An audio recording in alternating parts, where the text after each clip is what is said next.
What is up, everybody, and welcome back to another video. In today's video, we're going to be talking about some college head coaches. Are there any coaches in the college football world that I would be interested in potentially bringing to Detroit? If the Lions wanted to take the risky move and try to bring in a college coach and put him in the NFL and see if it works, well, here's some names that I think the Lions should be interested in. Let's get it started. Hey, what's that guy talking about? I don't know, but he's got a megaphone. You know, I got to shout out DoseOfDion, man, because it was actually the first time I went live on YouTube. And, you know, guys don't know DoseOfDion. He put out a lot of good content for the Detroit Lions. Welcome, everybody, to another video. Glad you guys are here. And yes, we're doing something a little bit different in today's video. We did do a head coaching candidates video, I would say weeks ago, and now we're back with another one with college coaches. I just had the idea, and I was like, why not do it?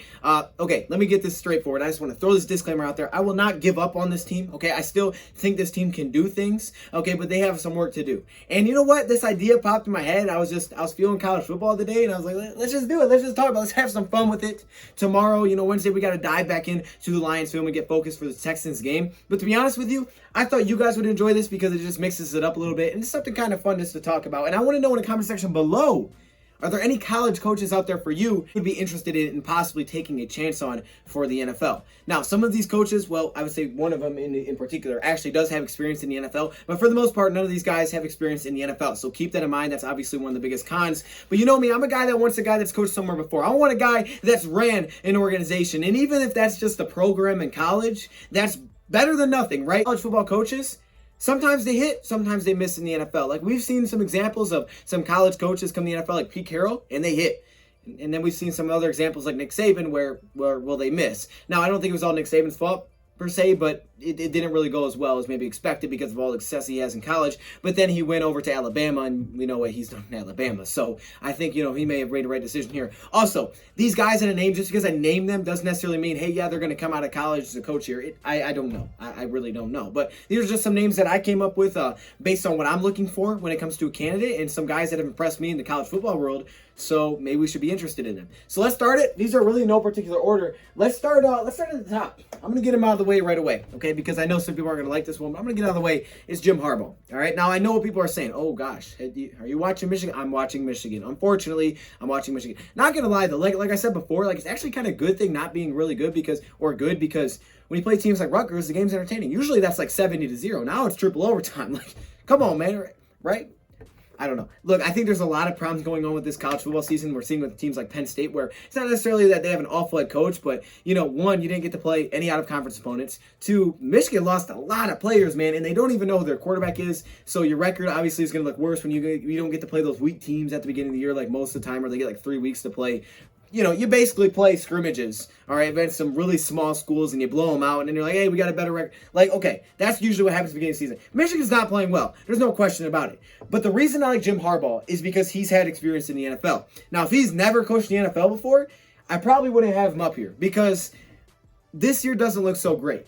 But what he did in the NFL, my goodness. I mean, I don't know how you can't be interested in this because there's not a lot of college coaches that are coaching in college right now that could potentially, you know, be fired, something like that. I mean, Jim Harbaugh could be fired. I don't think he'll get fired. But what if Michigan decides to move on and he's available? This guy would be at the top of my list for college coaches. I'm like, yes, Jim, come to Detroit, please, because of what he's done in the NFL. I know some Ohio State fans, Michigan State fans, like, no, don't do that. Look, hey, I've talked highly about Urban Meyer, okay? So it doesn't matter to me. When it comes to Lions, I don't care about none of that, okay? I'm focused on who's going to help this team win. And what I know about Jim Harbaugh when he came to the NFL is that he did his thing. Now, he was actually in the NFL before that, back with the Raiders in 2002 as an assistant.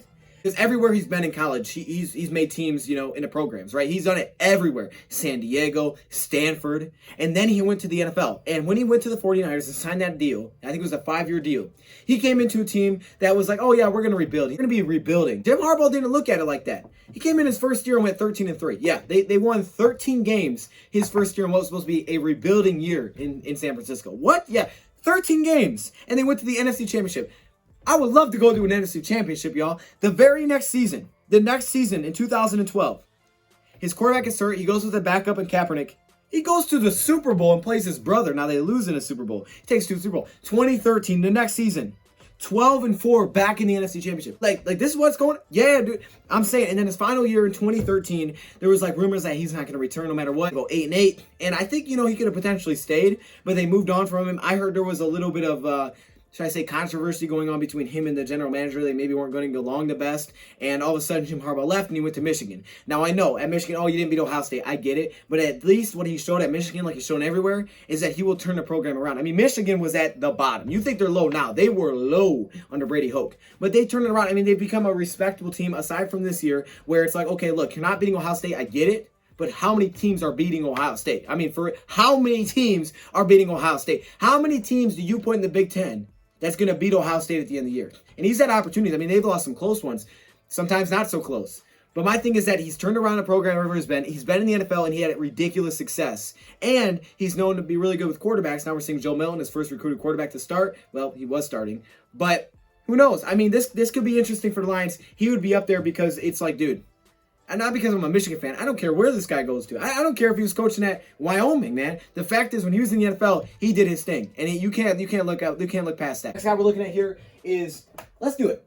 Let's go Lincoln Riley. Okay, now Lincoln Riley, not as high for me, and I'm bringing him up because a lot of people talk about Lincoln Riley. I like the idea of it, you know, the whole thought of, okay, with the offense and how explosive they could be and all that kind of stuff. Like, it's cool, you know, Big 12, they score a lot of points. The real concern I have with Lincoln Riley is this. Oklahoma wasn't down. He didn't rebuild Oklahoma. I mean, Oklahoma was doing fine. I think when they had Bob Stoops there, they were doing fine. And he took over, and it was like, okay, now they're continuing to be a really good team. This has been a program that's built for a long time. Put them on the map or anything like that. Like, Oklahoma is still just doing their thing. And another concern, he hasn't won his bowl games, but they've obviously been really good teams he's playing in bowl games. So, look, I would have no problem with it because, hey, you know, it's something new. Might as well try something, see if something's fun. You know, you could do some fun stuff with it. We could have a fun team to watch. But my only concern here is that, hey, he really hasn't, you know, shown me that, okay, he's going to turn around a program. I would like to see what he did at a school that's struggling, you know, or in the NFL. I mean, maybe it's worthwhile risk, and I'm actually thinking someone probably will take a risk. Actually, the one thing that's impressed me the most about him is this year with the whole quarterback situation, and Rattler, he was struggling, and they've kind of figured that out, and they've kind of got themselves back on track, right? So it looks like, you know, they're kind of back into it. So the Big 12, you know, they're not going to win the Big 12, it doesn't look like, but they've kind of turned around after a really shaky start. So I will give them credit for that, for sure. So he gets credit for that. That's why I don't think it's a bad option, but there's just a little bit more concerns there. However, this next guy, I'm going to skip Pat and go right to my boy Matt here, and that is Matt Campbell. Oh, my goodness. Oh, this might be 1A, 1B with Jim Harbaugh. I mean, he's right up there if he became available. My goodness. If we could get Matt Campbell, I would be willing to take that risk. Because what I see with Matt Campbell is, again, like Harbaugh, a guy that's won everywhere he's went, and he's putting teams on the map. Like, he's legit putting teams on the map. And this was a guy that also was not only putting teams on the map, but he's getting interest from NFL teams. Okay? This is how Matt Campbell started. Matt Campbell stayed in Ohio, Bowling Green State University, coached there as an assistant. And while he was doing that, the Patriots actually offered him an interview. For what job, I'm not exactly sure. They offered him an interview, and he declined it. He declined an interview with the Patriots. Then he went over to Toledo. He went and he was promoted as their offensive coordinator. Then he took over as coach in 2011. So 2011, takes over as coach. He wins the game. And now it's my time to shine in Toledo. Let's see what I can do. He had at one point Toledo in the top 25. He had them at number 20. He beat Arkansas at Toledo. Toledo's like that team you play at the beginning of the year. You're like, okay, we're going to blow this team out. Like, this team, yeah, they weren't like a top team in the country, but they were like, okay, this is like the team in the MAC. Like, this is a good team in the MAC right now. If you look at his records at Toledo, 1-0, 9-4, 7-5, 9-4, 9-2. His last 2 years in Toledo, they finished first in the MAC. Okay, that's good stuff. And he also was 2-1 in bowl games with Toledo. He was 35-15 there, and then he goes to Iowa State. He actually gets hired on his birthday when he's 36-year-old. So I think he still has more time under his deal, so this would be tough to do. But he went to Iowa State, and Iowa State right now is probably the most on the map that they've ever been. I mean, honestly, Iowa State right now has a chance to win the Big 12 for the first time, I think they said since like 1903. Like, they're in first, right? They're in position. They've already beat Oklahoma. They're in position to go win it.